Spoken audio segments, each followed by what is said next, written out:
মুহূর্তে আপনারা দেখতে পাচ্ছেন যে লাখো জনতার কিন্তু ঢল। ঢাকা শহর কিন্তু পুরোটাই জনগণ কিন্তু মাঠে নেমে আসছে।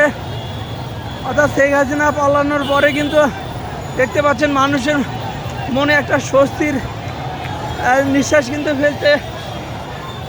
এই হলো রাজধানী এবং জনগণ কিন্তু প্রত্যেককে যে যার মতো করে এখানে চলে আসছে।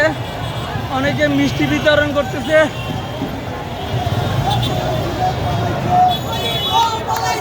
পলাইছে রে পলাইছে, পলাইছে রে পলাইছে, শেখ হাসিনা পলাইছে।